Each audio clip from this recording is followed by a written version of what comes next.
श्री गुरु चरण कमलेभ्यो नमः।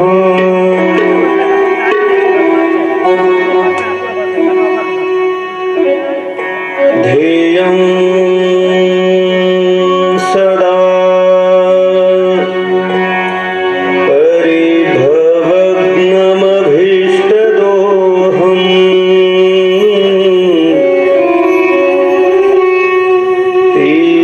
तीर्थास्पदं शिवविरञ्चिनुतं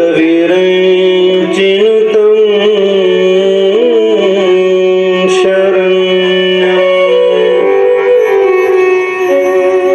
भृत्यार्तिहं प्रणतपाल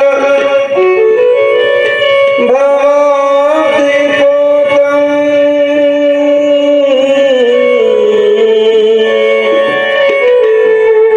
वन्दे महापुरुषते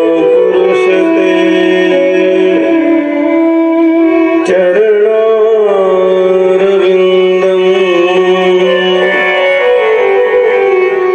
वंशी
शम्भो तवारा धनम्।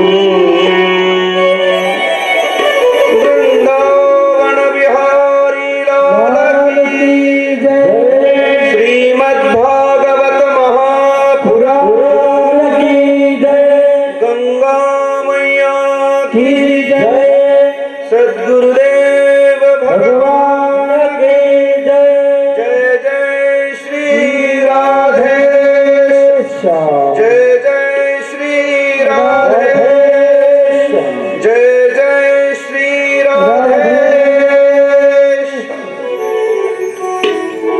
मन आणि वाणीला पवित्र करण्यासाठी सर्वांनी मिळून संकीर्तन करूयात।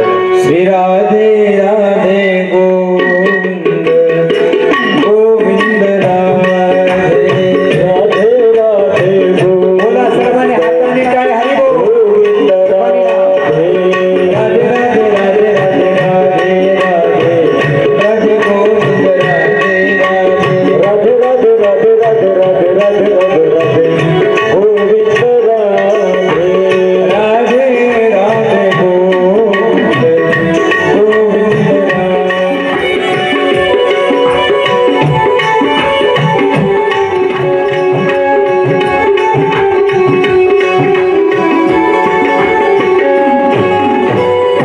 गोविंद राधे बोलो गोपाल राधे, गोविंद राधे बोलो गोपाल राधे, गोविंद गोविंद राधे गोपाल राधे, राधे गोविंद बोलो गोपाल राधे, राधे राधे गोविंद गोविंद राधे, राधे राधे गोविंद गोविंद राधे, राधे राधे राधे राधे राधे राधे राधे राधे राधे गोविंद राधे, राधे राधे राधे राधे राधे राधे राधे राधे गोविंद राधे, राधे राधे राधे राधे राधे राधे राधे राधे गोविंद राधे।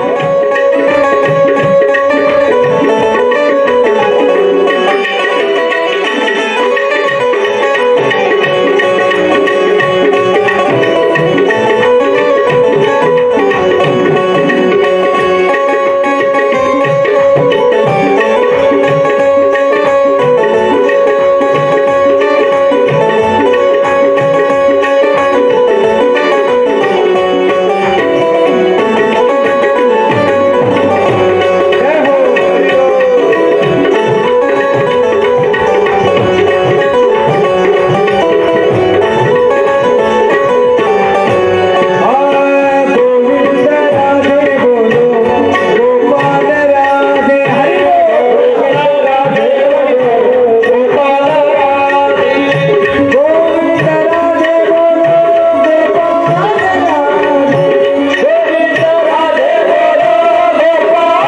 बोलो गोपाल राधे, गोविंद राधे बोलो गोपाल राधे,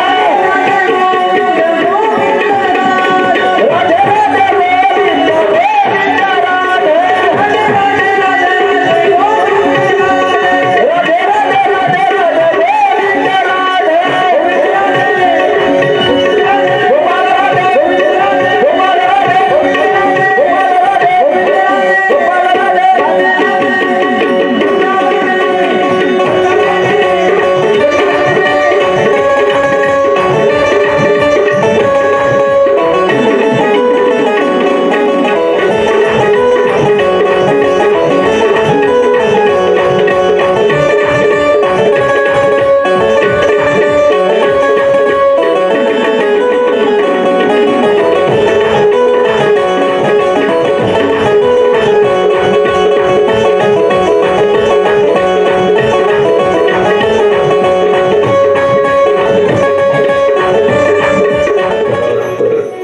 अखिलेश्वर अकारण कारण करुणावरुणालय भक्तवांछा कल्पतरू तडिद्वित विनंदित पीतांबरधारी श्री कृष्ण भगवंताची वाङ्मयीन प्रतिमूर्ती श्रीमद भागवत महापुराण या अलौकिक आणि अद्भुत ग्रंथाची कथा आपण पाहत आहोत.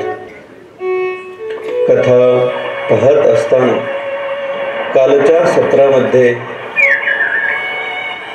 भागवत कथेमध्ये प्रवेश करण्याचा प्रयत्न आपण केला.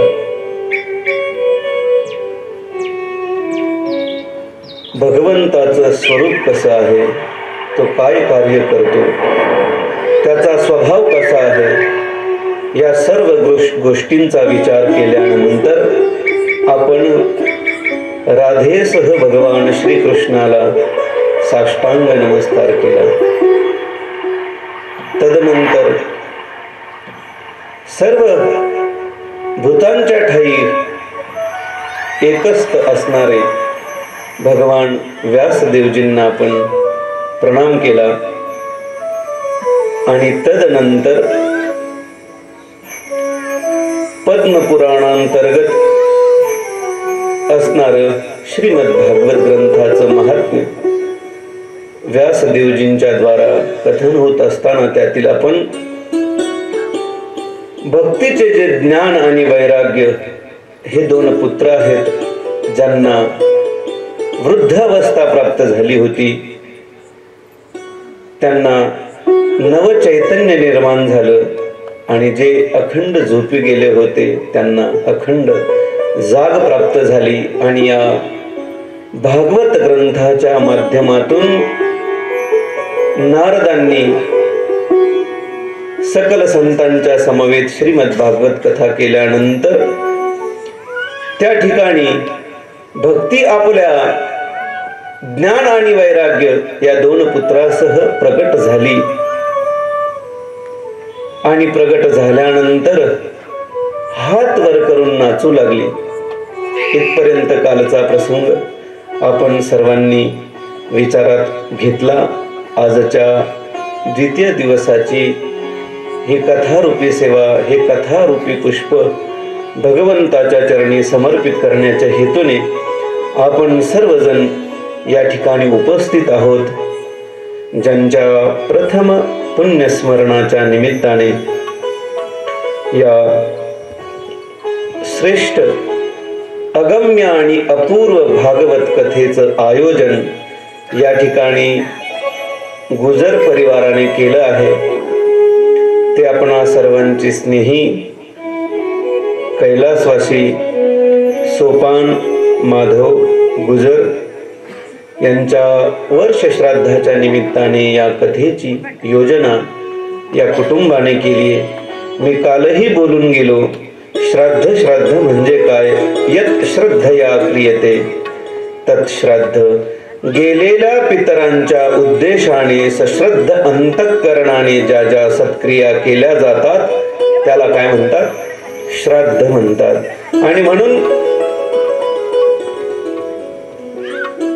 या कुटुंबातील सर्व सदस्य अर्थात आपल्या बंधूविषयी, आपल्या पित्याविषयी असलेली दिव्य भावना, प्रेम, जिव्हाळा व्यक्त करण्याच्या हेतूने त्यांच्या स्मरणाच्या निमित्ताने या कुटुंबाने या दिव्य आणि अगम्य अपूर्व असणाऱ्या कथेची या ठिकाणी योजना केली. त्यांच्या पश्चात त्यांचा सर्व परिवार आहे. गंगा भगीरथी सिंधुताई सोपान गुजर, सन्माननीय श्री दिगंबर माधव गुजर, सन्माननीय श्री लक्ष्मण माधव गुजर, सौभाग्यवती सुगाबाई रावसाहेब होन, सौभाग्यवती गंगूबाई साहेबराव होन, सौभाग्यवती द्वारकाबाई प्रभाकर होन, सौभाग्यवती मनीषा रंगनाथ जाधव, सौभाग्यवती प्रतिभा हरिभाऊ जाधव, सौभाग्यवती छाया ज्ञानेश्वर होन, सौभाग्यवती परिघा रामदास होन, सौभाग्यवती सरिता शिवाजी होन, सन्माननीय श्री प्रमोद दिगंबर गुजर, सौभाग्यवती ज्योती पांडुरंग जाधव, सन्माननीय श्री विष्णू सोपान गुजर, सन्माननीय श्री अमोल लक्ष्मण गुजर, सौभाग्यवती वैशाली अमोल होन, चिरंजीव सुदामा सोपान गुजर आणि एकूण गुजर परिवार, समस्त ग्रामस्थ, भजनी मंडळी, धानोरे, अर्थात अण्णांच्या प्रथम वर्ष श्राद्धाच्या निमित्ताने आपण सर्वजण या ठिकाणी या कुटुंबाच्या दुःखाच्या सांत्वनाच्या निमित्ताने का होईना पण या सत्संगाचा आनंद आपण सर्व, तुम्ही मी, आपण सर्वजण आनंद उपभोगत आहोत. ती दिव्य आणि अगम्य अपूर्व असणारी कथा म्हणजे श्रीमद भागवत कथा आहे.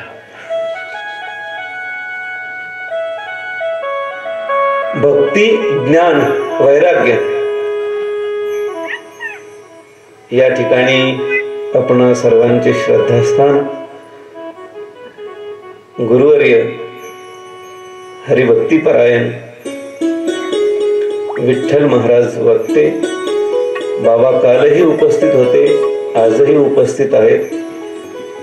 भागवत कथेच्या वतीने त्यांच्या श्रीचरणावर सादर प्रणाम करतो. आपणही सर्व मंडळी या ठिकाणी उपस्थित आहात. सर्वांच्या श्रीचरणी पुरुष मंडळी आहेत, माता भगिनी आहेत, सर्वांच्या श्रीचरणी विनम्र भावाने अभिवादन करतो.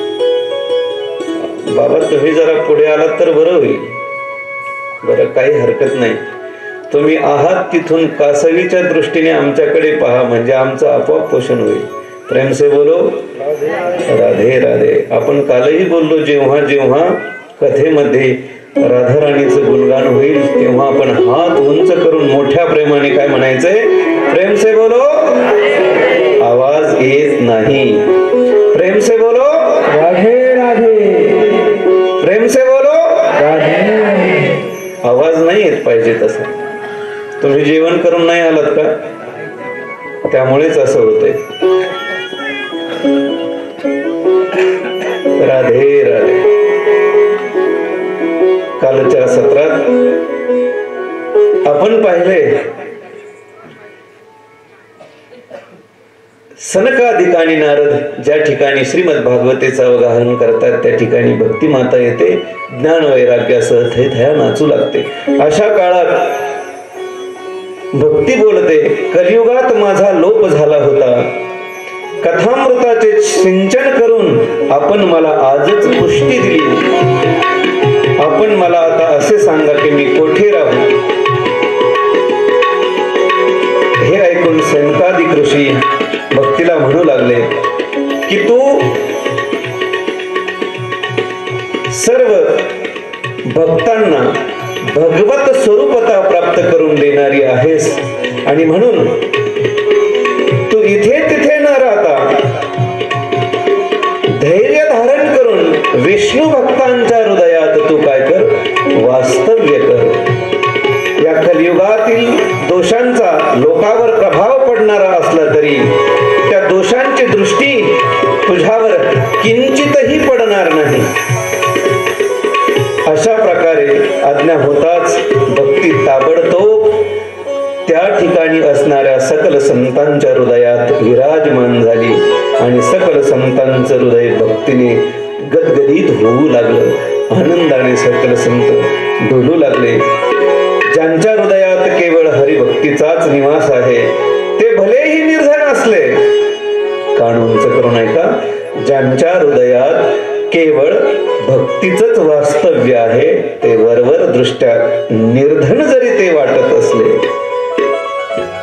तरी खरे धनवान तेच आहे. वरवरच्या धनाला काय किंमत आहे? खरी संपत्ती तीच आहे की ज्यांच्या अंतःकरणात भगवंताविषयी भक्ती जागी आहे. हमारो धन राधा श्री राधा श्री राधा.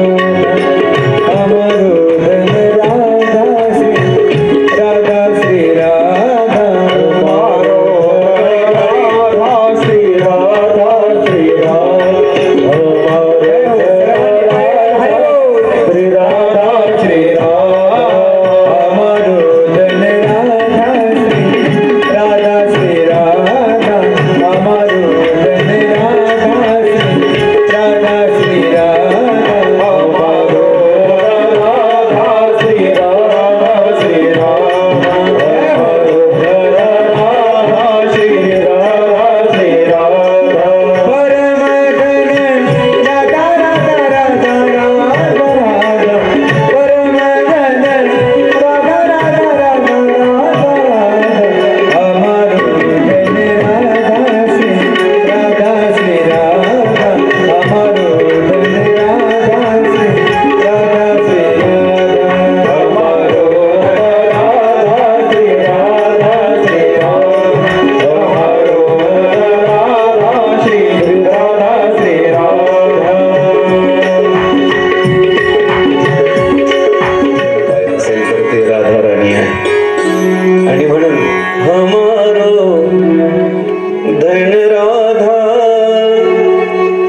श्री राधा श्री राधा। ज्यांच्या हृदयात भक्तीचं निरंतर वास्तव्य आहे, वरवर दृष्ट्या ते निर्धन जरी वाटत असले तर खऱ्या अर्थाने धन्य तेच आहेत। पुढे जाऊन सुतजी बोलतात, आपल्या भक्तांच्या चित्तातील अलौकिक भक्ती पाहून भक्तवत्सल भगवान आपले स्थान सोडून तेथे आले। त्यांच्या गळ्यात वनमाला शोभून दिसत होती, पाण्याने भरलेल्या मेघाप्रमाणे त्यांचं अंग श्यामवर्णाचे दिसत होते। त्यांनी पितांबर परिधारण केला होता, कमरेभोवती मेखला शोभत होती, मस्तकावर मुकुट आणि कानामध्ये कुंडले झळकत होती। ते त्रिभंगी मुद्रेमध्ये सुंदर दिसत होते। वक्षस्थळावर कौस्तुभमणी चमकत होता, संपूर्ण शरीरावर हरिचंदनाचा लेप लावला होता। त्यांनी जणू कोट्यावधी कामदेवांचे सौंदर्य धारण केले होते, ते म्हणजे परमानंदाची चैतन्यमय मुसच होते। अशा ठिकाणी मनमोहन मुरलीधर आपल्या भक्तांच्या निर्मळ हृदयात प्रविष्ट झाले। प्रेम से बोलो राधे राधे। ज्या ठिकाणी सनकादिक ऋषी नारदासह कथा करत होते, अशा ठिकाणी वैकुंठात वास्तव्य करणारे बुद्धवादी हजारो महात्मे गुप्त रूपाने कथा ऐकण्यासाठी तेथे आले होते। तेव्हा जयघोष होऊ लागला, भक्ती रसाचा अद्भुत प्रवाह वाहू लागला, गुलाल बुक्का फुलांचा वर्षाव आणि शंखनादही होऊ लागला। शंखनाद झाला। त्या सभेत बसलेल्या लोकांची आपला देह घरदार आणि अंतःकरणाची जाणीव नाहीशी झाली। ते असे तन्मय झालेले पाहून नारद मुनी म्हणू लागले, मुनिगण हो, सप्ताह श्रवणाचा एक अलौकिक महिमा मी पाहत आहे। या ठिकाणी आलेले मूर्ख असतील, धूर्त असतील, विक्षिप्त असतील, पशुपक्षी असतील, या सर्वांचे पाप नाहीसे झाले याचा अनुभव मला आज प्रत्यक्षात येत आहे। आणि म्हणून या कलियुगात चित्तशुद्धीसाठी मृत्यू लोकातील पाप संचय नाहीसा करणारे दुसरे तिसरे कोणतेही साधन नसून केवळ आणि केवळ श्रीमद भागवत कथा हेच एक साधन आहे। प्रेम से बोलो राधे राधे राधे। या कथेच्या श्रवणाने काय होतं, कालही आपण पाहिलं की अनंत जन्मातील पापांचा काय होतो, नाश होतो। या कलुषित कलिकालामध्ये हजारो जन्मातील पापाची निवृत्ती करणारं एकमेव साधन कोणतं असेल तर ते केवळ आणि केवळ श्रीमद भागवत कथा आहे। त्यावेळी नारदादिकांनी विचारलं की महाराज, या श्रीमद भागवताच्या कथेच्या श्रवणाने कुणाकुणांचा उद्धार होतो? त्यावेळी सनकादिक ऋषी सांगू लागले, जे लोक नेहमी पापकर्म करतात, नेहमी दुराचरणात तत्पर असतात, वाम मार्गाने जीवन जगतात, क्रोधाग्नीने तप्त झालेले असतात, कपटी असतात, कामातुर असतात, असे सर्वजण या कलियुगात सप्ताह यज्ञाने काय होतात, पवित्र होतात। कितीही वाईट मनुष्य असू देत, कितीही पापकर्म करणारा असू देत, त्याच्या जीवनात श्रीमद भागवताचा सप्ताह विधी जर घडला, श्रवण जर घडलं, तर त्याच्या जीवनातील पाप निवृत्त झाल्याशिवाय राहत नाही। याचं उदाहरण जर द्यायचं झालं तर पुराणातील हजारो वर्षापूर्वीचे चरित्र सांगत असताना भागवत महात्म्यामध्ये आत्मदेव ब्राह्मणाची कथा या ठिकाणी आपल्याला प्रतिपादन करून सनकादिकांनी सांगितली। पूर्वी तुंगभद्रा नदीच्या तीरी एक उत्तम शहर वसत होतं। तुंगभद्रा या दोन नद्या आहेत, एक तुंग आणि एक भद्रा। तुंगा एक आहे, भद्रा एक आहे। ज्या ठिकाणी दोन्हीचा संगम झाला ते स्थान कर्नाटकात आहे। भद्रा शब्दाचा अर्थ होतो कल्याणकारी आणि तुंग शब्दाचा अर्थ होतो अधिक श्रेष्ठ, सर्वात श्रेष्ठ। किंवा आपण तसंही म्हणतो उत्तुंग म्हणजे उंच उंच. सकल मानव जातीच्या कल्याणासाठी सर्वात उंच साधना ती कोण आहे तर तुंगभद्रा आहे. या तुंगभद्रा नदीच्या काठावर एक उत्तम शहर वसलेले होते. तेथे सर्व वर्णाचे लोक आपापल्या धर्माचे आचरण, सत्यवर्तन आणि सत्कर्म यात तत्पर असत. त्याच नगरात सर्व वेदांचा जाणकार, श्रौत आणि स्मार्त कर्म करण्यात प्रावीण्य मिळविलेला श्रेष्ठ ब्राह्मण आत्मदेव हाही त्या नगरात राहत होता. त्याचं वर्णन जर करायचं झालं तर जणू दुसरा सूर्यच आहे एवढा तेजस्वी तो ब्राह्मण होता. श्रौत आणि स्मार्त. श्रौत म्हणजे काय? श्रौत कर्म करणारा म्हणजे शास्त्रविहित कर्म करणारा, आणि स्मार्त कर्म करणारा म्हणजे पुराण विहित कर्म करणारा. असा दोन्हीही कर्मात निष्णात असणारा आत्मदेव ब्राह्मण तेजस्वी होता. तो धनवान होता, पौरोहित्य करत होता. त्याची पत्नी, तिचं नाव धुंदुली होतं. कुलीन घरातील असूनही कुविचार करणारी होती, नेहमी गडबड करणारी होती. सुंदर होती हे खरं, पण लोकनिंदा करत असताना तिला फार आनंद व्हायचा. स्वभावाने ती क्रूर होती. नेहमी काही ना काही कुणाविषयी बडबड बडबड करत असायची. ग्रहकृत्यात ती निपुण होती, पण तिचा अजून एक दोष होता, कंजूस होती. कंजूस, कुणालाही काही देत नव्हती, अशा क्रूर स्वभावाची ती होती. या प्रकारे ब्राह्मण जोडपे प्रेमाने आपल्या संसारात रममान झाले होते. त्यांच्याजवळ धन आणि भोग भरपूर प्रमाणात होते. विलासाची सर्व सामुग्री भरपूर होती, परंतु त्या वैभवात त्यांना सुख मिळत नव्हते. याचं एकमेव कारण होतं, सर्व संपत्ती असूनही पोटी संतान नाही, मुलगाही नाही, मुलगीही नाही, काहीही नसल्यामुळे अनेक रीतीने दान धर्म करण्याचा प्रयत्न केला. दान धर्मामध्ये अर्धी संपत्तीही त्यांनी खर्च केली, पण तरी देखील त्याचा काही परिणाम होताना त्यांना दिसेना. काय करावं काही कळेना. जो जे सांगेल तो ते प्रयत्न ते सर्व करत होती.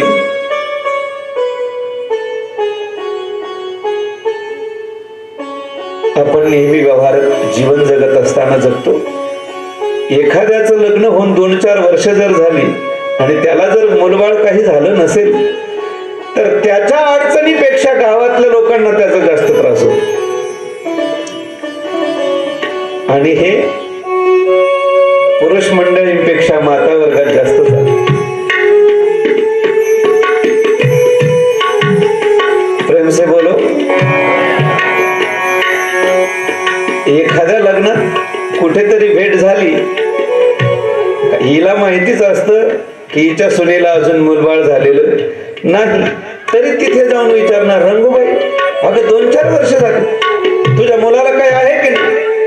तुला काय पंचायती करायच्या, तिला आहे की नाही? हिला सगळं माहिती असते, पण विनाकारण काहीतरी खोडी काढा.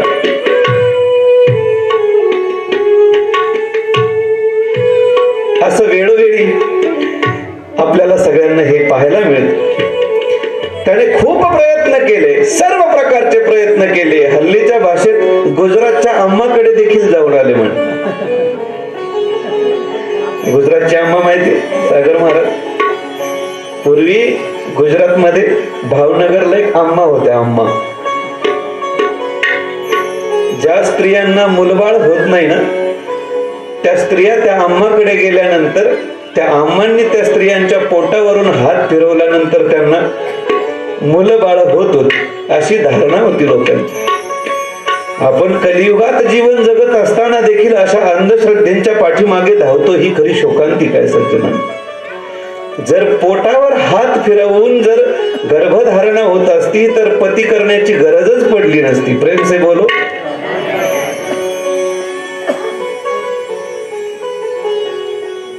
तरी काय करणे लागे, काय सुरत.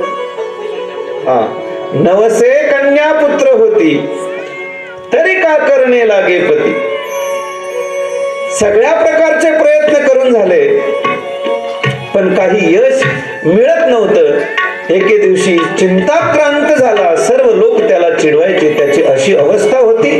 संपत्ती भरपूर आहे, सुखही भरपूर आहे, सगळ्या गोष्टीची अनुकूलता आहे, पोटी संतान नाही याचं दुःख त्याला होतं. अजून त्याच्या जीवनात असं व्हायचं, एखादा वृक्ष जर त्याने लावला तर तो वृक्षही निस्तेज व्हायचा आणि जरी तो वाढत असला तरी त्याला फुलं येत नव्हती, फळं येत नव्हती. त्याच्याकडे एक गाय होती. ती गाय देखील बराच काल तिला देखील काही बछडं वगैरे होत नव्हतं, तिचीही गर्भधारणा होत नव्हती. अशा काळात गावातील लोक त्यांना हिनवायची, चिडवायची.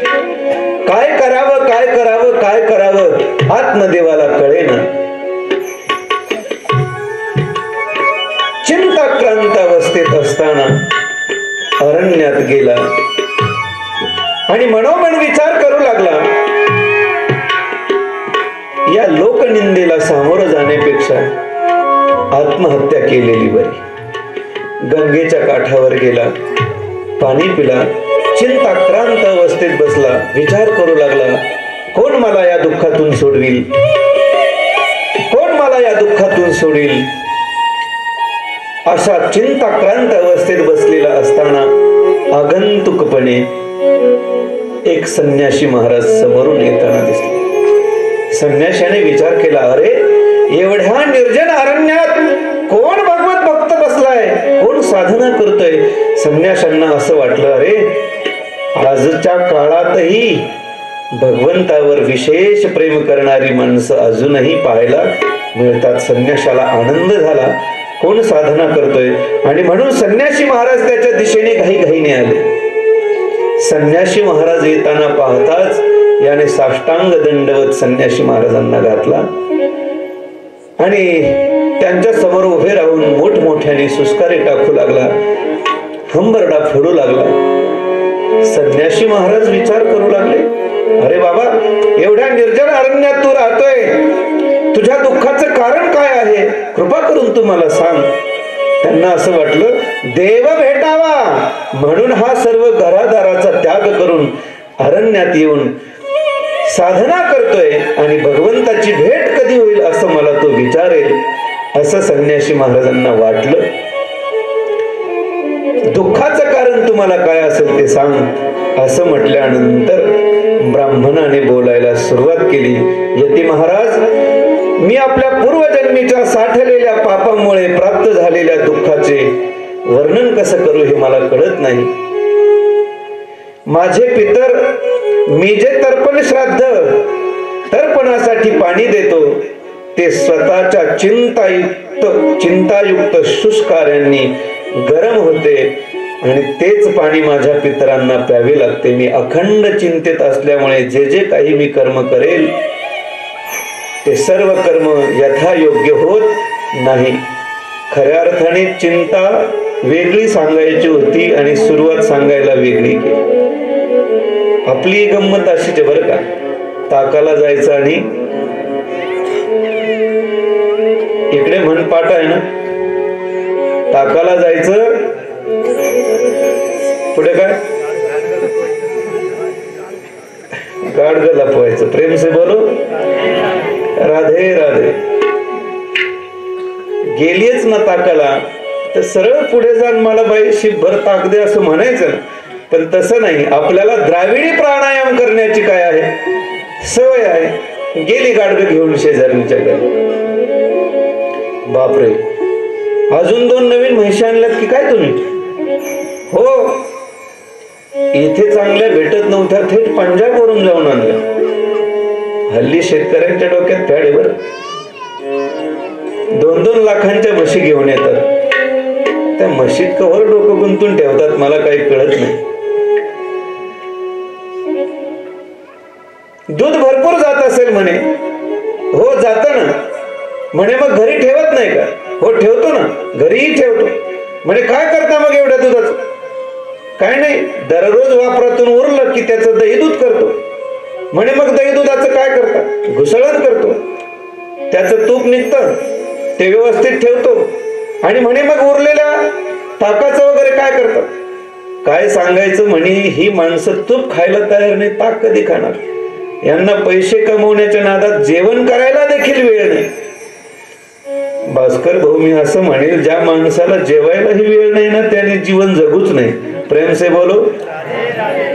माणसाचा सर्व आटापिटा हा केवळ आणि केवळ कशासाठी आहे? इथं भर पोटासाठी. बरोबर आहे ना? पण केवळ पैशांच्या मागे धावत असताना माणूस हे सुद्धा विसरून गेलाय की आपल्याला पोटभर जेवताही येत नाही. ही दुरावस्था आपली.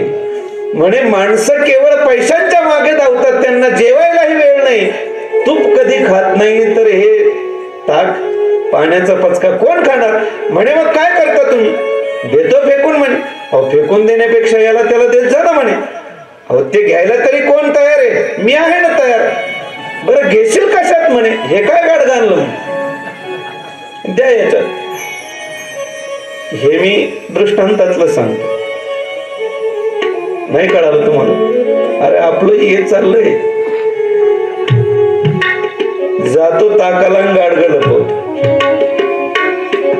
याच रीतीने आत्मदेव ब्राह्मण देखील स्वतःची खरी चिंता साधू महात्म्यांच्या समोर प्रकट करत असण्यापेक्षा अगोदर दुसरं सांगू लागला.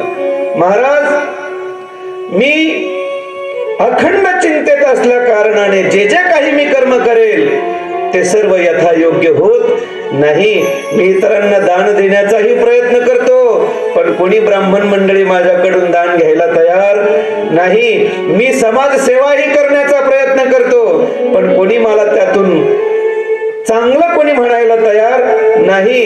मी लोकाभिमुख दिव्य कार्य करण्याचा प्रयत्न करतो, तरी देखील लोक माझ्याविषयी कलुषित मतच घेऊन समोर येतात. काय करावं मला काही कळत नाही. ही मोठी चिंता माझ्या जीवनात आहे. अजून काय चिंता आहे तर महाराज, माझ्याकडे एक गावरान गाय आहे. त्या गायीला खूप दिवस झाले, पण अजून एकही बछड झालं नाही हो. काय करावं मला काही कळत नाही. याच रीतीने माझ्या घरात प्रांगणात मी जे जे काही वृक्ष लावलेत, साधं तुळशीचं रोपट आहे महाराज, ते देखील टवटवीत नाही, ते देखील सुकलेलं आहे. इतर जे काही फुलांची झाडं लावलीत त्यांना देखील फुलं यायला तयार नाही. फळांची झाडं लावली, त्यालाही फळं यायला तयार नाही. आणि या सर्वांच्या पलीकडे संन्यासी महाराज, माझ्या जीवनाचा जर विचार केला तर प्रापंचिक अनुकूलता काय असते ती माझ्या जीवनात परिपूर्ण आहे, ओतप्रोत आहे. माझी भार्या कांता अत्यंत सुंदर तरुण देखणी आहे, संपत्ती भरपूर आहे, प्रापंचिक सुख अनुकूल आहे. पण माझी पत्नी देखील, तिला देखील मूलबाळ काही होत नाही. येथे खरी अडचण आहे. सांगायचं हेच होतं. याला म्हणतात ताकाला जायचं आणि गाडगं लपवायचं. महाराज, बरेच वर्ष झालीत लग्न होऊन, पण पोटी संतान नाही, याचं मोठं दुःख आहे.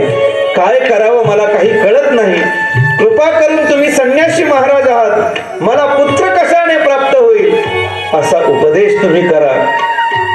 संन्यासीने मनात विचार केला. लांबून तर पाहिलं तर हा अरण्यात एकांतात बसलेला मोठा साधनानिष्ठ साधक वाटत होता. जवळ येऊन पाहिलं तर वेगळंच दिसलं. बऱ्याचदा अशी गंमत होते, लांबून पाहताना आपल्याला सगळं वेगळं दिसतं, पण प्रत्यक्षात जवळ आल्यानंतर वेगळंच अनुभवायला लागलं. प्रेम से बोलो. संत प्रसन्न झाल्यानंतर काय आपण त्यांच्या चरणाकडे मागणी केली पाहिजे महाराज? काय आपण त्यांच्याकडे मागितलं पाहिजे? काय प्रार्थना केली पाहिजे? कायम्या उद्धार कानूनच करू नये का? परमार्थाला साध्य न बनवता परमार्थाचं साधन बनवून प्रापंचिक सुख सोयीलाच साध्य बनवतात आणि त्याचा परिणाम अखंड दुःखाला त्यांना सामोरे जावं लागतं. प्रेम से बोलो. राधे राधे. संतांच्या जवळ गेल्यानंतर प्रार्थना केली पाहिजे महाराज, कैमी उद्धार पावे, काय कृपा करील नारायण. ऐसे तुम्ही सांगा संतजन, करा समाधान चित्त माझे, किंवा पुसावेसी हेची वाटे, जे जे भेटे तयासी देव कृपा करील मज काय लाज राखील कैसी दशा येईल माझे देऊ शकत नसले तर तुम्ही संन्याशी कशाचे? बघा याला म्हणतात चोराच्या, नाशिक जिल्ह्यात आहे ना म्हणी, चोराच्या उलट्या बोंबा. म्हणजे बिचारा तो सद्गृहस्थ सज्जन संन्यासी महात्मा याला चौकशी करण्याकरता आला, विचारपूस करण्याकरता आला. याने त्यांची चौकशी करायची सोडून याच सर्व गंडंतर त्याच्या गळ्यात घालतो आणि वरून म्हणे तुम्ही जर संन्यासी असाल तर तुम्ही मला पुत्र प्राप्ती करून दिली पाहिजे आणि ते जर तुम्ही करून देत नसाल, देऊ शकत नसाल तर तुम्ही कशाचे संन्यासी म्हणे. त्याने विचार केला भाऊ तुझ्या सारख्यांना मुलं बाळ होण्यासाठीच आम्ही घरदार सोडून फिरतोय. प्रश्न विचारावा कोणाला, काय विचारावं, मोठ्या गमती असतात. पण अशी माणसं कधी कधी बऱ्याच वेळेला आमच्या सारख्यांच्या पाट्याला पुंजलेली असतात. काय विचारावं त्यांना कळत नाही. संन्यासी महाराज त्याला समजून सांगू लागले, ब्राह्मणा अरे तू विद्वत रत्न आहेस, श्रौत कर्म स्मार्त कर्म करण्यात निपुण आहेस, अगदी तेजस्वी तू आहेस, तुझी सर्व अनुकूलता तुझ्याकडे आहे आणि भगवंताने जर तुला पुत्र प्राप्ती दिलेली नसेल तर खऱ्या अर्थाने तू भाग्यवानच आहेस.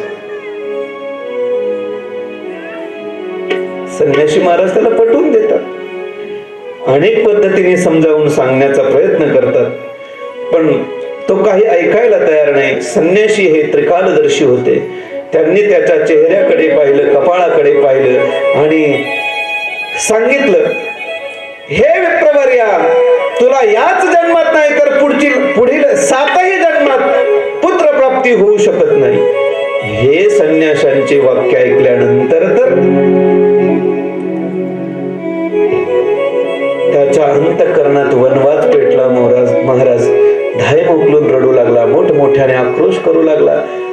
संन्यासी महाराज मी तुम्हाला या जन्मात महाराजांनी नाना प्रकाराने आत्मदेवाला समजावून सांगण्याचा प्रयत्न केला. तू नामसंकीर्तन कर, संन्यास अवस्था स्वीकार, संन्यासामध्ये अखंड आनंद आहे. या ग्रहस्थाचा तू त्याग कर, अखंड आनंद उपभोगता येईल. माझ्या समवेत तू वनात चाल. पण आत्मदेव काही केले ऐकायला तयार नाही.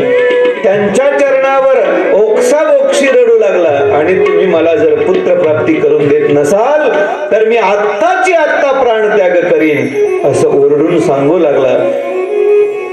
अशा वेळी संन्यासी महाराजांना त्याची कीव आली.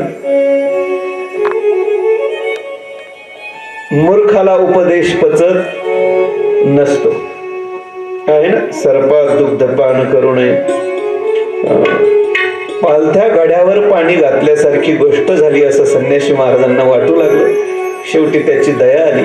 दोन्ही हाताला धरून त्याला उभं केलं आणि तू काही केलं आता ऐकणारच नाहीस. आपल्या काखेत असलेल्या झोळीत हात घातला, झोळीतून एक फळ काढलं आणि आत्मदेवाच्या हातात दिलं आणि सांगितलं, हे फळ घे आणि तुझ्या धर्मपत्नीला हे खायला दे. जर तिने हे फळ खाल्लं तर तिला निश्चित पुत्र प्राप्ती झाल्याशिवाय राहणार नाही. येथे अंडरलाईन करायची बरं का, जर खाल्लं तरच. आणि हे करत असताना तिने अखंड वर्षभर सात्विकतेत जीवन व्यतीत करायचंय, एक भक्त व्रतस्थ राहायचंय, सदाचाराने जीवन जगायचंय, दान धर्म आपण करत राहायचंय. अशा रीतीने नियमही संन्यासी महाराजांनी सांगितला.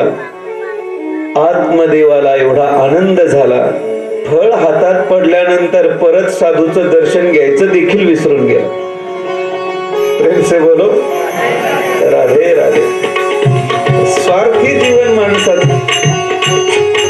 धनलोभी माणसाला जर धनाची पुंजी अचानक त्याच्या हाती आली ना आणि अपेक्षेपेक्षा जास्त धन जर त्याच्या हाती आलं ना तर त्याला मागचं पुढचं दुसरं काहीही सुचत नाही, आठवत नाही. त्या आनंदाच्या भरात तो उड्या मारतो आणि पळायला सुरुवात करतो.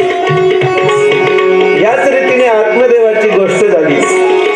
साधू महाराजांनी फळ दिल्यानंतर धावतच पळत घरी गेला. आपल्या तरुण आणि सुंदर पत्नीला हाक मारू लागला.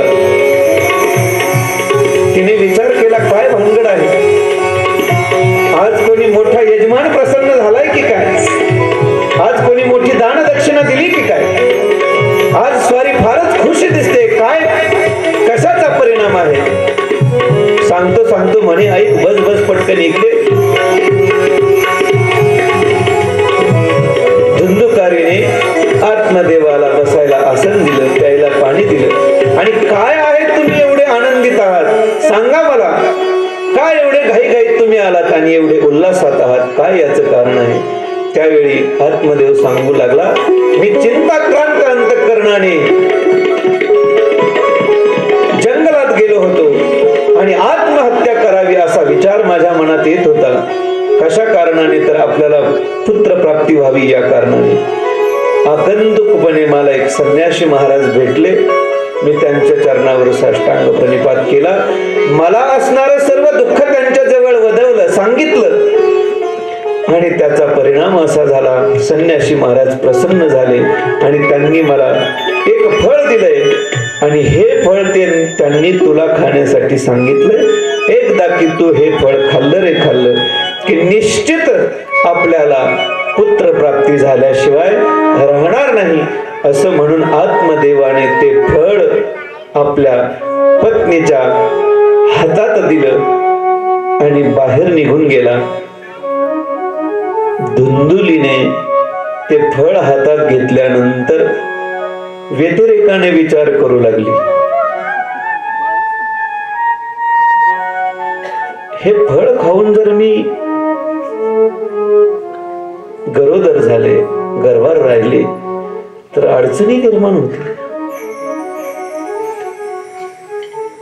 एवढ्या काळात तिची एक मैत्रीण तिथे आली आणि मैत्रिणीला घडलेला वृत्तांत ती सांगू लागली. मैत्रीणही हिच्या सारख्याच विचाराची होती. मित्रत्व केव्हा सिद्ध होतं माहितीये का? समानशीले व्यसनेषु सक्षम. दोन गोष्टी एका विचाराच्या असाव्या लागतात, तेव्हाच माणसाचं काय होतं, मित्रत्व जोडल्या जात.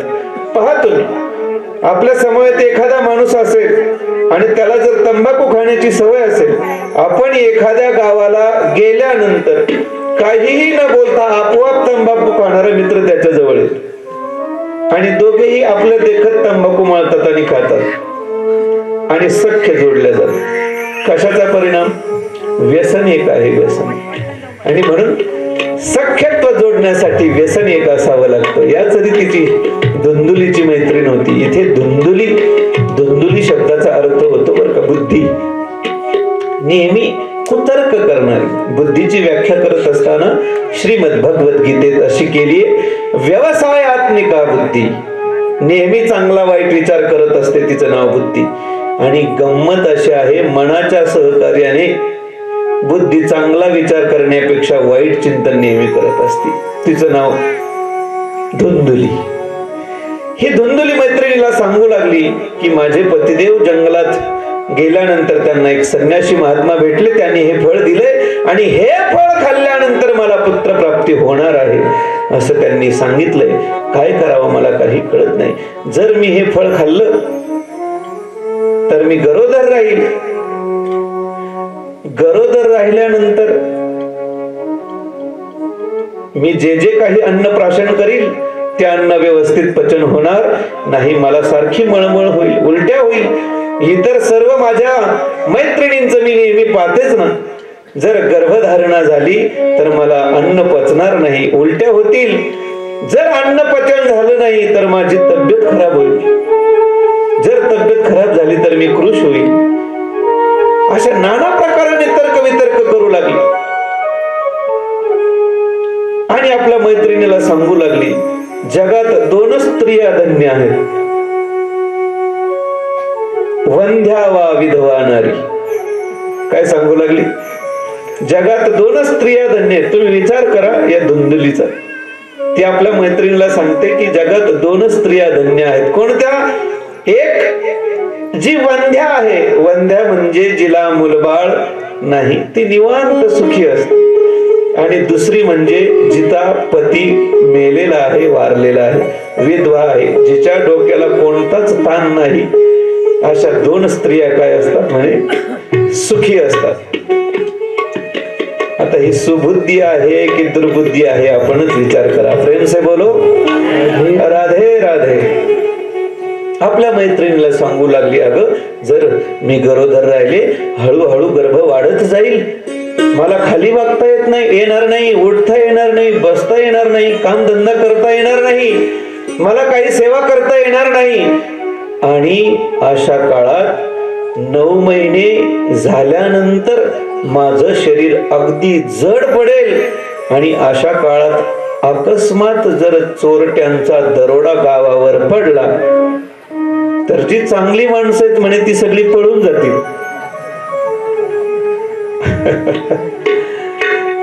हे धुंदुलीच चालू नाही बरं, हे आपलं चालू आहे. सगळी चांगली लोक पळून जातील, मला पळताही येणार नाही, मी अशी अडलेली बाई म्हणे कशी पाळणार, काय करावं मला काही कळत नाही. छे छे म्हणे बाई, मी हे फळ खाणार नाही. मैत्रीण निघून गेल्यानंतर काही दिवसांनी तिची बहीण आली.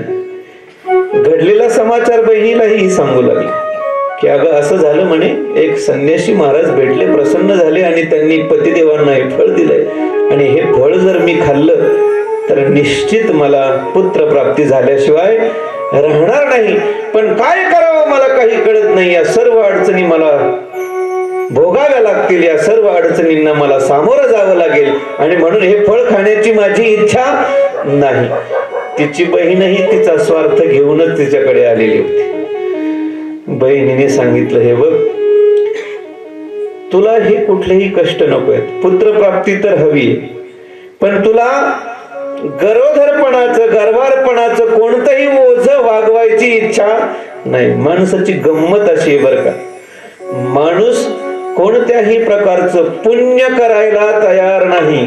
कानूनच करू नये का, माणूस पुण्य करायला तयार नाही, पण त्याच्या मोबदल्यात मिळणारं फळ मात्र माणसाला हवं असतं. याच्या व्यतिरेकाने बोलायचं झालं तर माणूस जीवनात पाप करायचं बंद करत नाही, पण पापाच्या द्वारा मिळणारा जो त्रास आहे, भोग आहे, त्याचा मात्र कंटाळा माणसाला आल्याशिवाय राहत नाही. मग जे कराल तेच भोगावं लागेल, जे पेराल तेच उगवेल ना सज्जनांनो. जर आपण पाप केलं तर त्याचा भोग आपल्याला भोगावाच लागेल, कारण मानवी देह आपल्याला याच्यासाठीच प्राप्त होतो. हजारो जन्मातील पाप पुण्य जे तुम्ही केलंय त्याचा भोग देण्यासाठीच भगवान तुम्हाला मानवी जन्माला पाठवतो, देहाला पाठवतो. याचं उत्तर नाथ महाराजांनी आपल्याला सांगितलंय. केले कर्म झाले त्याचे भोगाले, केले कर्म झाले त्याचे भोगाले, केले कर्म झाले त्याचे भोगाले, केले कर्म झाले त्याचे भोगाले. उपजले ऐसे किती उपजले,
मेले ऐसे किती जे कर्म आपण कराल त्याचा फलभोग प्राप्त झाल्याशिवाय राहणार नाही.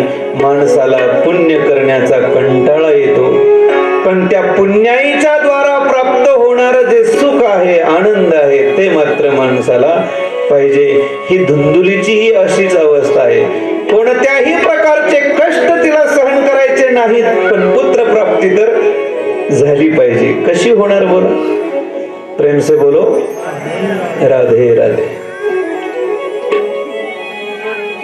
हा सर्व विचार तिने आपल्या बहिणीला सांगितला. बहीणही तिचा स्वार्थ साधण्याकरता त्या ठिकाणी आली होती. बहिणीने तिला एक सूचना केली.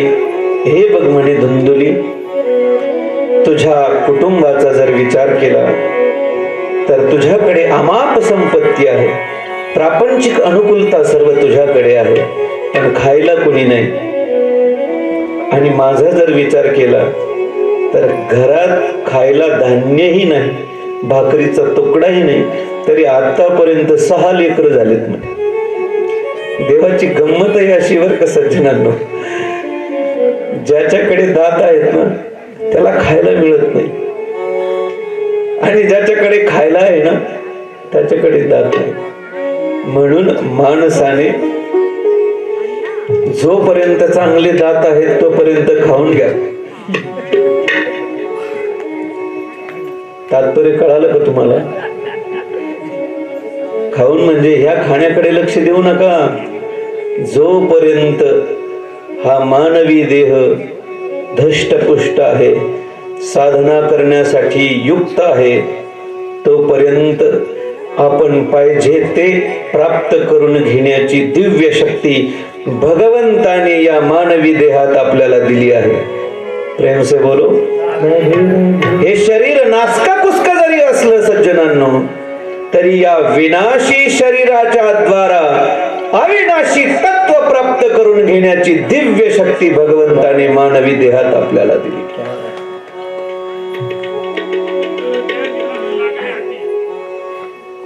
बोला जय हो. एकदा बाबांसाठी टाळ्या झाल्या पाहिजे. आणि तुम्ही सर्वजणच आता 1-1.5 तासापासून बसून कंटाळलेले आहात. तुम्ही सर्वांनी आता गुरुवरे बाबांनी प्रमाण सांगितलंय, नरदेह निधान लागले हाती, उत्तम सार उत्तम गती, देवाची होईन म्हणती ते होती, तरी का चित्ती न धरावे. या मानवी देहाची गंमत तुम्हाला सांगतो सज्जनांनो. हे शरीर विनाशी जरी असलं तरी अविनाशी तत्व प्राप्त करून घेण्याची दिव्य शक्ती भगवंताने आपल्याला या देहात दिली. महाराज बोलतात ना नाटात, शरीर उत्तम चांगले,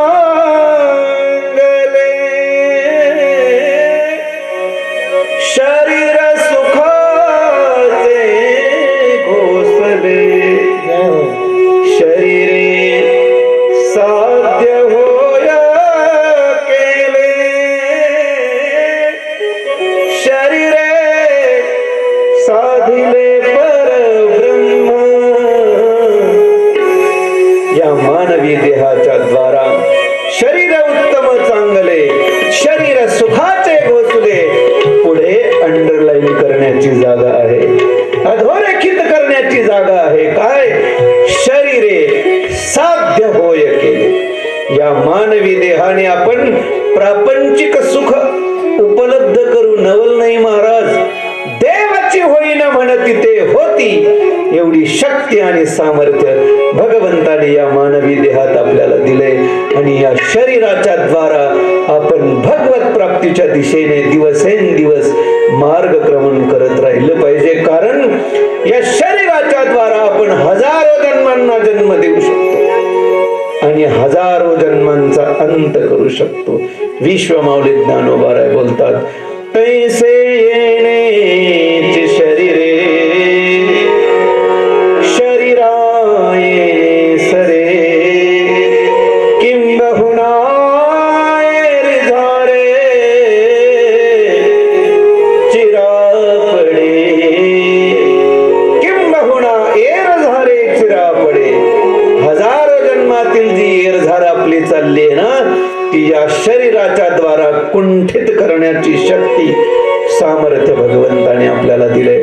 आणि म्हणून बाबांनी प्रमाण दिलंय, तुम्ही सगळे बसून बसून कंटाळलेले आहात, सर्वांनी उभं राहायचंय, हात वर करायचे आणि मोठ्या प्रेमाने संकीर्तन करायचे. हे करत असताना डोळे झाकायचे, इतरांकडे लक्ष द्यायचं नाही. हे मी तुमच्यासाठी सांगतोय बरं.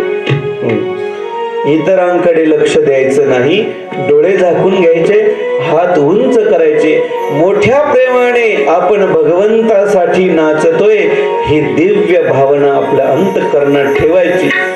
ज्या रीतीने या कथामृतात संकीर्तनात नाचत असताना भक्तीचे देखील ज्ञान वैराग्य क्षीण झालेले पुत्र तरुण अवस्था त्यांना प्राप्त झाली, परीक्षितेचा देखील उद्धार झाला.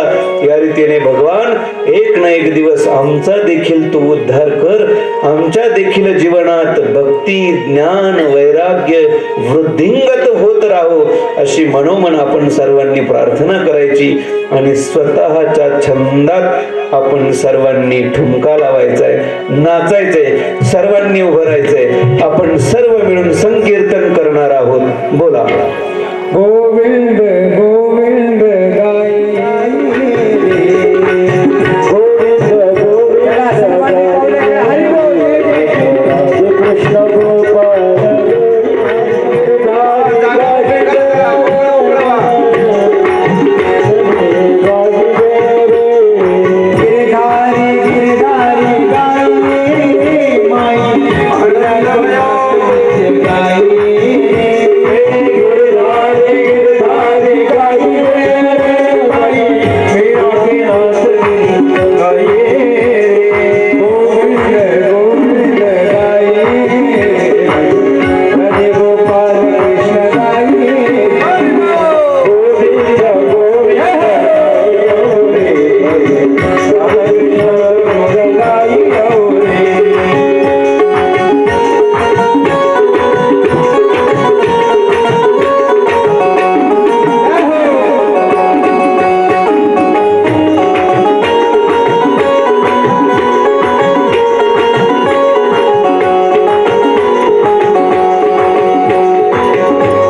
बसा.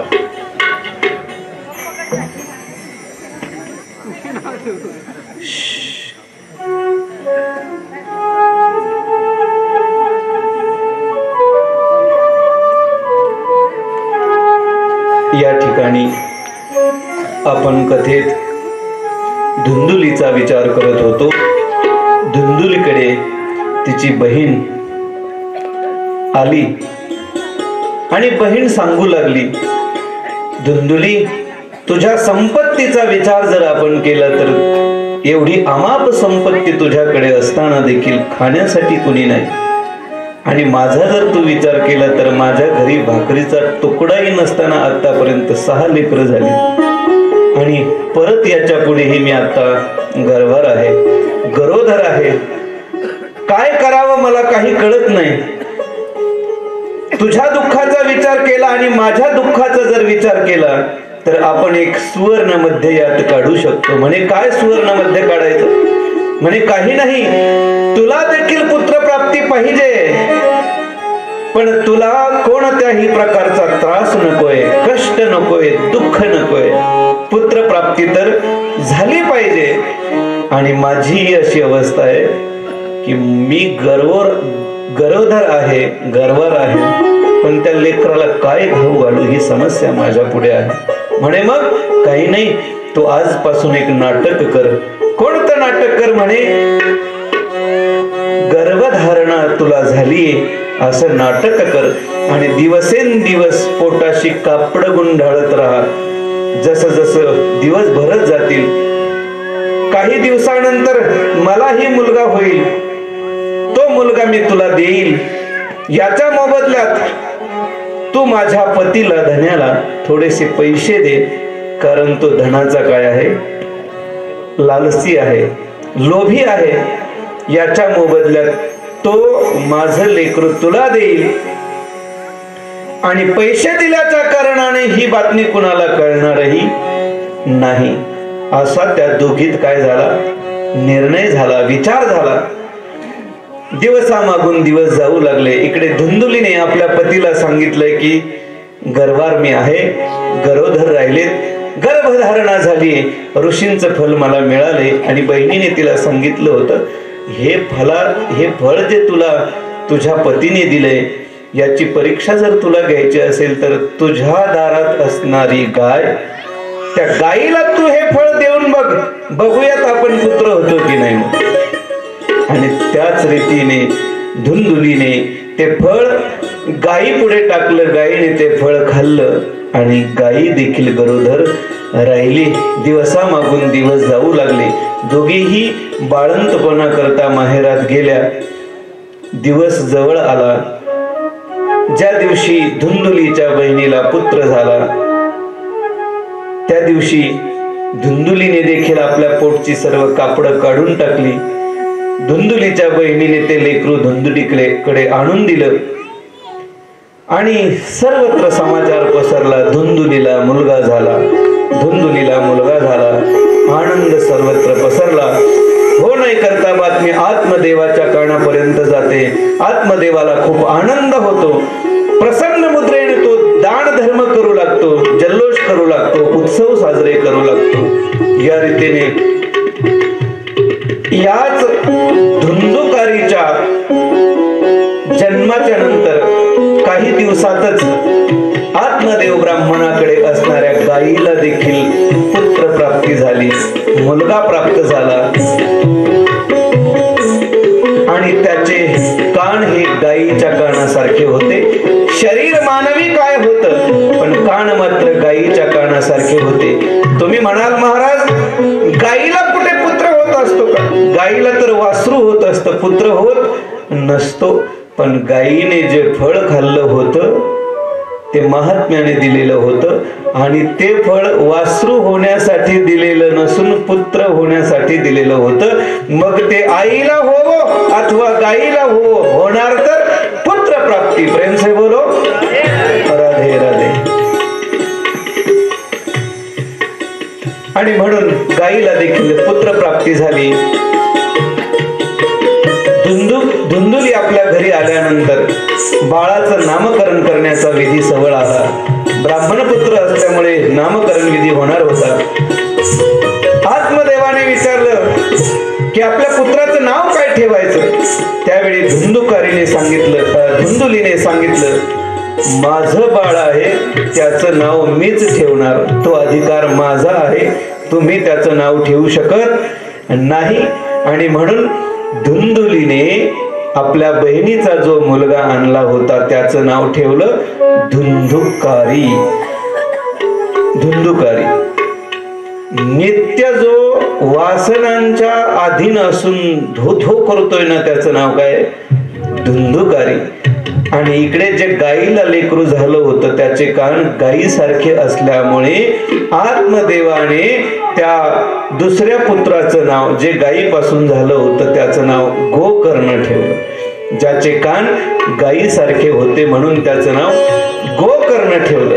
हळूहळू दिवसामागून दिवस जाऊ लागले. दोघेही हळूहळू लहानचे मोठे होऊ लागले. तरुण अवस्थेला प्राप्त झाले. दोघांचा विचार जर करू गेलो तर अगदी तेज तिमिर यो हो विरुद्ध स्वभाव यो हो. गोकर्णाचा विचार जर केला तर महान विद्वान ज्ञानी तपस्वी ब्राह्मण गोकर्ण झाला. आणि धुंदुकारीचा जर आपण विचार करू गेलो तर याच्या सर्व विरोधात धुंदुकारी नको त्यांच्या संगतीत जाऊ लागला, नको ते कार्य करू लागला, नको त्या क्रियेत रत होऊ लागला, नको ती कामं करू लागला. धुंदुकारीची गोष्ट म्हणजे हळूहळू चोऱ्या करू लागला. कुत्र्याबरोबर घेऊन नको त्या ठिकाणी जाऊन चोऱ्या करू लागला, स्वैर वागू लागला, दारू पिऊ लागला, चोऱ्या करू लागला. अशी अवस्था त्याची झाली. इकडे गोकर्ण महान विद्वान झाला, पंडित झाला. आणि याच्या विरोधात धुंदुकारीचा विचार केला तर धुंदुकारी असाध्य सर्व असणारे पापकृत्य त्या सर्व पापकृत्यांच्या अधीन गेला, वासनांच्या अधीन गेला. मदिरापान करू लागला आणि त्या मदिरापान अवस्थेत येऊन आत्मदेवाकडे असणारी सर्व संपत्ती हिसकावून घेऊन नको तिकडे त्याचा अपव्यय करू लागला. नित्याने घरी येत असताना चोरी करून यायचा, मदिरापान करून यायचा आणि आई बापाला त्रास द्यायचा. आत्मदेवाची सर्व संपत्ती क्षीण झाली. मदिरापान अवस्थेत आल्यानंतर आत्मदेवाला फार वाईट वाटायचं. काय करावं काही कळेना. पहा, जाता जाता आपल्यातही बरेचसे धुंदुकारी असतात जे स्वैर जीवन जगतात. त्याने कुठेतरी या कथेच्या मंडपातून एक दिव्य संदेश आपल्यापर्यंत घेऊन गेलं पाहिजे.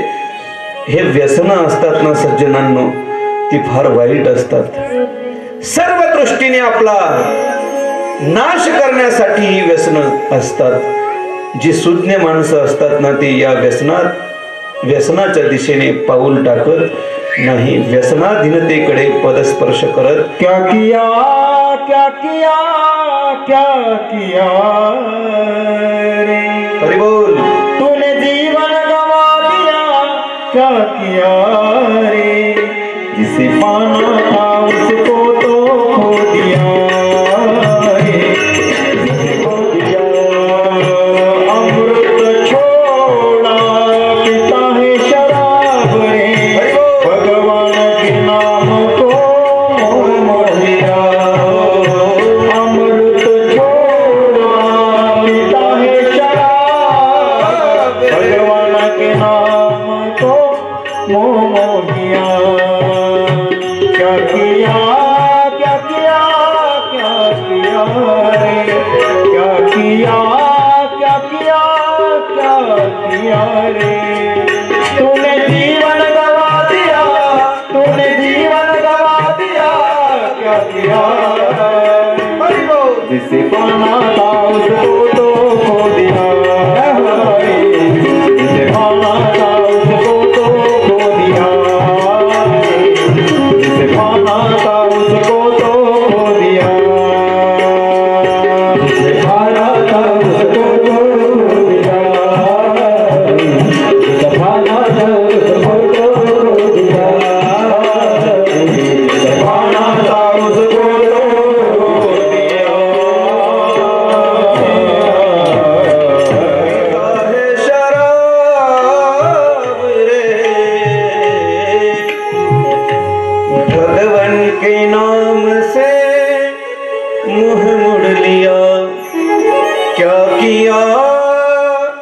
क्या किया रे, जिसे पाना था उसको तो खो दिया, जिसे पाना था उसको तो खो दिया। ब्राह्मण पुत्र असताना देखील घरात अखंड स्मार्त आणि श्रौत म्हणजे शास्त्रही उपलब्ध आहेत, पुराणही उपलब्ध आहे। दिव्य कुलात देखील जन्म घेऊनही नको त्याच्या मागे लागून, नको त्या दिशेने जाऊन आपल्या सर्व शरीराची हानी केली महाराज, वाटोळ केलं, जे करायला पाहिजे ते नाही केलं आणि जीवन व्यर्थ गमावलं महाराज। आणि म्हणून एका ठिकाणी व्यसनाधीन त्या माणसाला खूप सुंदर सांगितलंय महाराज, सोड रे सोड, सोड दारूला, सोड रे सोड, सोड दारूला, सोड रे सोड, सोड दारूला, सोड रे सोड, सोड ओळखिया पुरा माणूस गेला, ओळखिया पुरा माणूस गेला, सोड रे सोड, सोड दारूला, सोड रे सोड, सोड दारूला, सोड रे सोड, सोड दारू, सोड दारू, सोड दारू, सोड रे सोड, सोड दारूला, ओळखी आपुल्या माणूस केला। पुढे सांगितलंय, दारूच्या पायी किती तरी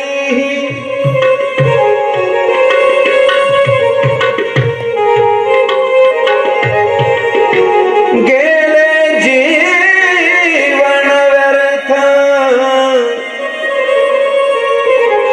सोड रे सोड, सोड दारूला, ओळखी आपुल्या माणूस केला। म्हणून आपल्यातही असे बरेचसे धुंदुकारी असतात, या धुंदुकारीने या कथारूपी सत्संगाच्या द्वारा उद्बोध घेऊन आपल्यातील जे जे काही विकार आहेत, वाईट कर्म आहे, या सर्वांना बाजूला सारून शुद्ध आणि स्वच्छ जीवन जगण्याचा प्रयत्न केला पाहिजे। धुंदुकारी नको ते क्रिया करू लागला, चोरी करू लागला, सर्वांचा द्वेष करू लागला, सर्वांच्या घराला आगी लावू लागला। आपण काल कथा विराम घेत असताना एक दिव्य संदेश सर्वांना देण्याचं काम केलं होतं आणि तो दिव्य संदेश होता, भला किसी का कर न सके तो बुरा किसी का मत करना, पुष्प नहीं बन सकते तो तुम कांटे बनकर मत रहना।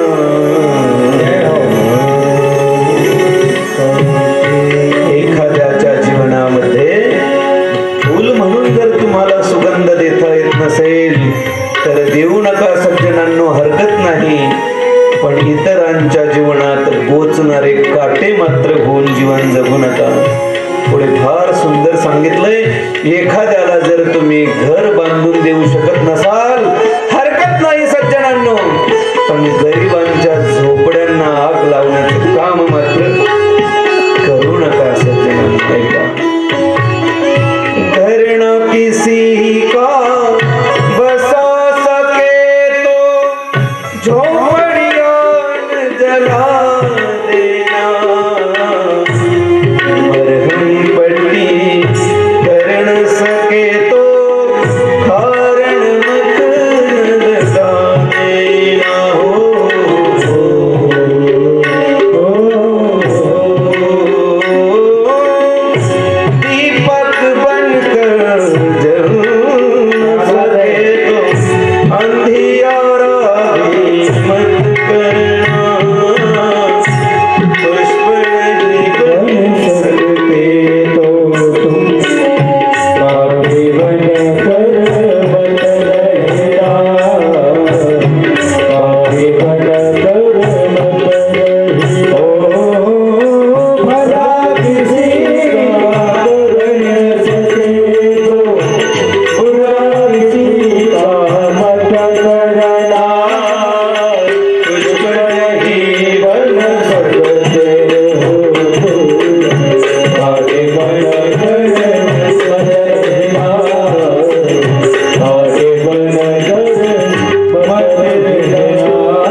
करमत रहेना असा दुराचारी स्वभावाचा धुंदुकारी लोकांच्या घराला आग लावत असे. लहान लहान लेकरांना खेळण्याच्या निमित्ताने कडेवर घेऊन जाई आणि जाता जाता विहिरीत फेकून दे.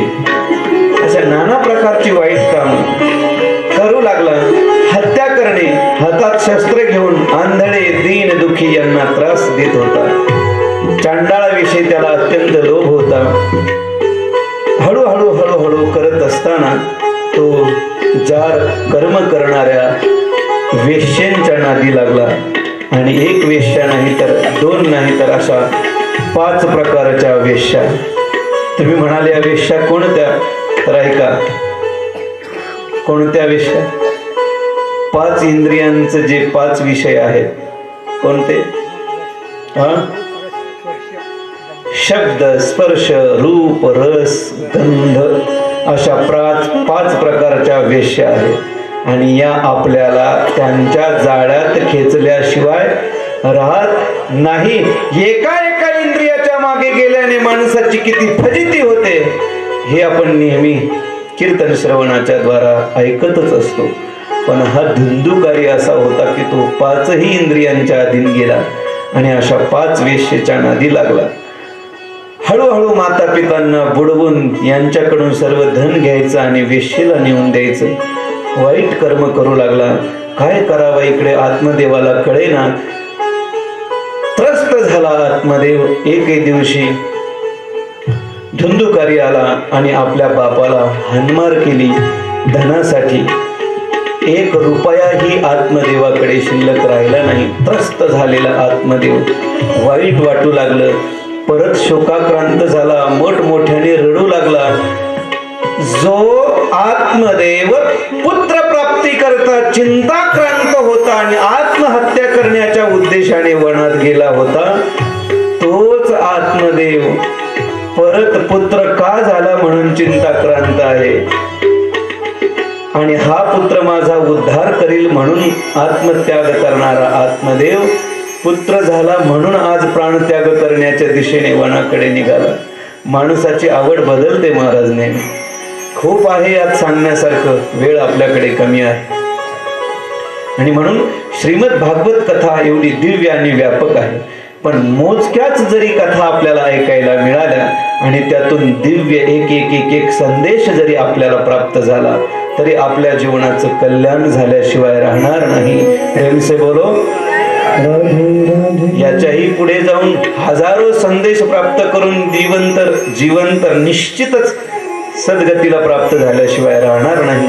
पण या 7 दिवसाच्या कथेतील एक शब्द जरी आपण आपल्या जीवनात ध्यानात ठेवला, खूणगाठ करून ठेवला आणि या शब्दानुसार जर आपण जीवन जगण्याचा प्रयत्न केला तर निश्चित भगवत प्राप्ती झाल्याशिवाय राहणार नाही. प्रेम से बोलो. राधे राधे. आत्मदेव ब्राह्मण त्रस्त झाला. आज त्याच आत्मदेवाला वाटू लागलं नसती पुत्र प्राप्ती झाली तर बरं झालं असतं. संन्याशाची सर्व शब्द आत्मदेवाला आठवू लागली. त्यावेळी संन्यासी महाराज समजावून सांगत होते, अरे ज्यांना पुत्र झाले त्यांनी तरी आपल्या पितांना माता पित्यांना कुठे सुख दिले आणि तू तरी वेगळा कुठे आहेस. त्यावेळी संन्यासी महाराज सांगत होते, 7 पुढील 7 जन्मातही तुला पुत्र प्राप्ती होऊ शकत नाही. पण आपण स्वार्थ साधण्याकरता साधूच्या तपश्चर्येच्या जोरावर पुत्र प्राप्ती करून घेतली. पण त्याचा हा परिणाम आता माझ्यावर ओढवलाय. आणि म्हणून माणसाने व्यावहारिक जीवन जगत असताना सुख येतात, दुःख येतात.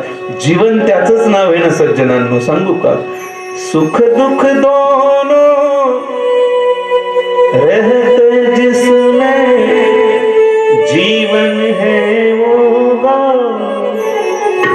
कभी धूप तो कभी छाँव, कभी धूप तो कभी छाँव, कभी धूप तो कभी छाँव, कभी धूप तो कभी छाँव.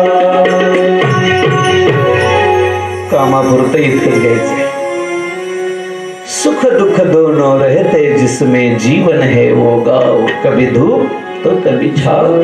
संसार म्हटल्यानंतर सज्जनांनो ऊन सावलीचा खेळ जीवनभर आपल्याला अनुभवावाच लागतो. जो देखे सो दुखिया बाबा दुखिया कोई नहीं रे. जो देखे सो दुखिया बाबा दुखिया कोई नहीं. जो देखे सो दुखिया बाबा दुखिया कोई नहीं रे. जो देखे सो दुखिया बाबा दुखिया कोई नहीं. राजा दुखिया प्रजा दुखिया दुखिया धन बैरागी. राजा दुखिया प्रजा दुखिया दुखिया धन बैरागी.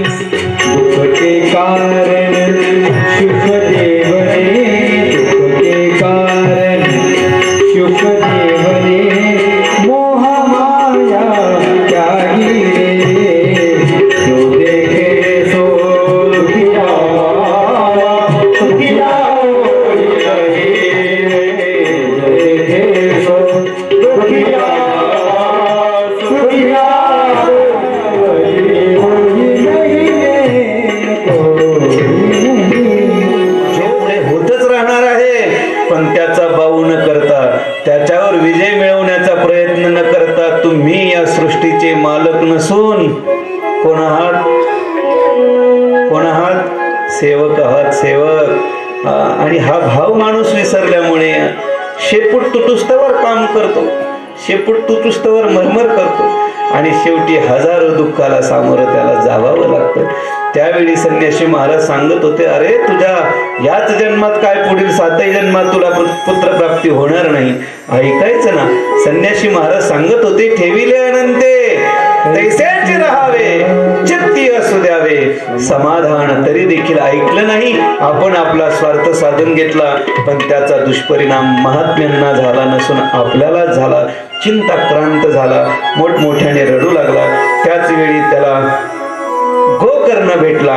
गोकर्ण अत्यंत ज्ञानी विद्वान होता. आपल्या बापाला समजावून त्याने सांगितलं की तुम्ही या संसाराचा सर्व त्याग करा.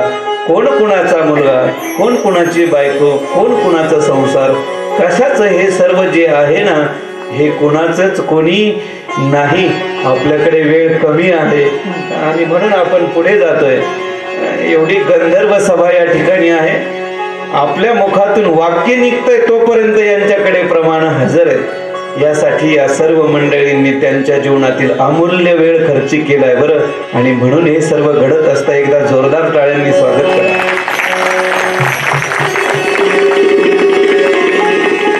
संसाराने आतापर्यंत कुणालाही सुख दिलेलं नाही. गोकर्ण सांगू लागला आपल्या पित्याला, तुम्ही आपला मुलगा मुलगा म्हणताय, आतापर्यंत इंद्राला तरी या संसाराने सुख दिलंय का? चंद्राला तरी या संसाराने सुख दिलंय का? कुणालाही या संसाराने सुख दिलेलं नाही. बांधवडी आहे हा संसार. बांधवडी आहे हा संसार. बांधवडी आहे हा संसार. बांधवडी आहे हा संसार. सुखाचा विचार नाही कोठे. सुखाचा विचार नाही कोठे. बांधवडी आहे हा संसार. बांधवडी आहे हा संसार. बांधवडी आहे हा संसार. दुःख बांधवडी आहे हा संसार. गोकर्ण आपल्या पित्याला उपदेश करतोय. पहा बरं, उपदेश छोट्या व्यक्तीकडून जरी होत असेल तरी तो स्वीकारला पाहिजे. उपदेश तो भलत्या हाती झाला चित्ती धरावा. नये जाऊ पात्रावरी कवटी सार नारळी. पुत्र देखील पित्याला भगवत प्राप्तीचा श्रेष्ठ उपाय उपदेश सांगू शकतो. आणि म्हणून या ठिकाणी गोकर्णाने सांगितलं, हे संसार, ही मायामोह, हे पुत्र पत्नी स्त्री, हे सर्व नाशवान आहे. हे शरीर हाडा मांसांचं रक्ताचं कोठार आहे. मी करणं हे सर्व सोडून द्या. गोकर्ण आपल्या पित्याला उपदेश करतोय. या ठिकाणी भागवतात त्याचं वर्णन सुंदर केलंय, ऐका. देहे अस्ति मांसरुधिरे अभिमतन्त्यजत्वं जाया सुतादिषु सदा ममता विमुञ्च पश्यानिशं जगदिषदिदं क्षणभङ्गनिष्ठं वैराग्यरागरसिको भवभक्तिनिष्ठः. हे सर्व क्षणभंगुर आहे असं समजून तुम्ही वैराग्य रसात आनंद मानून भगवंताची भक्ती करा. नेहमी धर्माचा आश्रय करा. लौकिक व्यवहाराचा त्याग करा. साधू संतांची सेवा करा. भोग लालसेला जवळही येऊ देऊ नका. दुसऱ्यांच्या गुणदोषांचा विचार करणं तात्काळ सोडून द्या. भगवत सेवा करा. भगवंताच्या कथांचं नित्य आनंद करा. आनंद उपभोगा, आनंद लुटा. असा उपदेश गोकर्णाने आपल्या पित्याला केल्यानंतर आत्मदेव ब्राह्मण लगेच वनात निघून गेला आणि नित्य, लक्षपूर्वक आहे का, नित्य श्रीमद भागवताच्या दशम स्कंधाचा पाठ करून हळूहळू मानस पूजेत तासन तास रममान होऊ लागला. 10 तास 12 तास एका ठाई बसल्यानंतर एकाग्र चित्ताने आत्मदेव बसू लागला. आणि हे करता करता करता आत्मदेव ब्राह्मणाने दशमस्कंधाच्या पारायणाने भगवान श्रीकृष्णाच्या चरणाच्या ठिकाणी आपली जागा निर्माण केली आणि आत्मदेवाचा उद्धार झाला. मृत्यूपर्यंत आत्मदेवाच्या मृत्यूपर्यंत इकडे धुंदुकारीने देखील आपल्या माता धुंदुलीला खूप त्रास दिला. पिऊन यायचा, त्रास द्यायचा. एके दिवशी आईलाही हाणमार केली. धन कुठे ठेवलंय हे सांग, हाणू मारू लागला. अशा काळात ती धुंदुलीही याच्या वैतागाने रात्री अपरात्री घरातून बाहेर निघाली आणि वनाच्या दिशेने जात असताना एका विहिरीत पडून तिचाही काय झाला, मृत्यू झाला. सज्जनांना जाता जाता एक वाक्य सांगतो, आपली लेकरं लहानची मोठी होत असताना ती आई वडिलांकडे पाहूनच होत असतात. त्यांच्या समोर जीवन जगत असताना आदर्श असं जीवन आपण जगलं पाहिजे. तरच ती मुलं मोठी चालून आपलीही योग्यता ठेवतात. नाहीतर बांधावरून आपल्याला 4 मुलं आहेत म्हणून शेजारच्याला त्रास देणं, आपल्याच मुलांना सांगायचं त्याला शिवीगाळ करा, त्याला हाणमार करा. एक दिवस ते त्याला करायचं बंद होतात आणि मृत्यू समय आपल्याला तसं केल्याशिवाय सोडत नाही. आणि म्हणून आपण आपल्या मुलांना चांगले संस्कार दिले पाहिजेत महाराज, चांगलं शिकवलं पाहिजे. धुंदुलीचाही मृत्यू त्या ठिकाणी झाला. ही बातमी गोकर्णाला कळल्यानंतर गोकर्णाने विचार केला, आपलं इथं राहणं योग्य नाही. गोकर्ण देखील तीर्थयात्रेच्या दिशेने निघून गेला. हळूहळू करता करता धुंदुकारीचं पाप वाढत गेलं. त्या 5 ज्या वेश्या होत्या तो त्यांना घेऊन थेट घरी येऊन राहू लागला. त्यांची लाडकोड पुरवण्यासाठी नित्य चोरी करू लागला. रोज डाके टाकू लागला. नको नको त्या ठिकाणी चोऱ्या करू लागला. एके दिवशी त्या धुंदुकारीने विशेष सर्व वस्त्र आणले, विशेष रत्न आणले, भरपूर संपत्ती आणली. कुठून तरी चोरी करून आणलं, लुटमार करून आणलं आणि आपल्या 5 स्त्रियांना स्वाधीन केलं आणि खूप मदिरा पान करून आला. झोपी गेला. त्या 5ही स्त्रिया एकत्रित आल्या आणि त्यांनी विचार केला की हा दररोज नवनवीन ठिकाणी चोरी करतो, डाके टाकतो. एक ना एक दिवस निश्चित याला राजा पकडील आणि राजाने पकडल्यानंतर याला शिक्षा झाल्याशिवाय राहणार नाही आणि याच्या समवेत आपलंही नाव गोवल्याशिवाय राहणार नाही. एवढी मोठी संपत्ती आपल्याला प्राप्त झाली. एक काम करू, राजाने याला फाशीची शिक्षा देऊन मारण्यापेक्षा आजच आपण याला इथे मारून टाकू.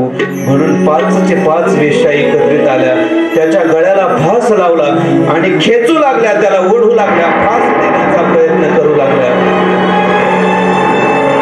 पण धुंदुकारी जीवनभर पापकर्म करणारा असल्यामुळे पापी जो असतो ना, त्याला हा देह सोडणं कठीण जातं, अवघड जातं. त्याचा प्राण या शरीरातून निघायला तयार नाही.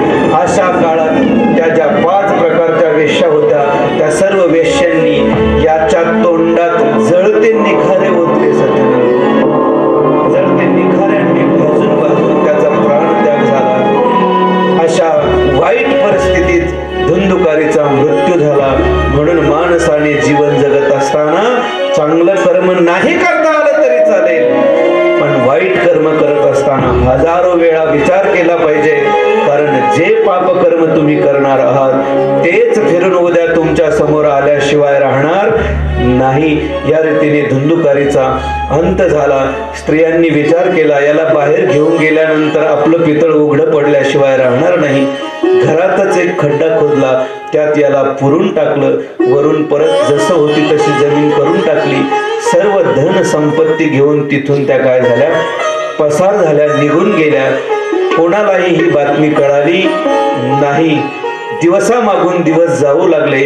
धुंदुकारी देखील पिशाच योनीला प्राप्त झाला. एके दिवशी ही बातमी गोकर्णाच्या कानापर्यंत गेली की धुंदुकारी देखील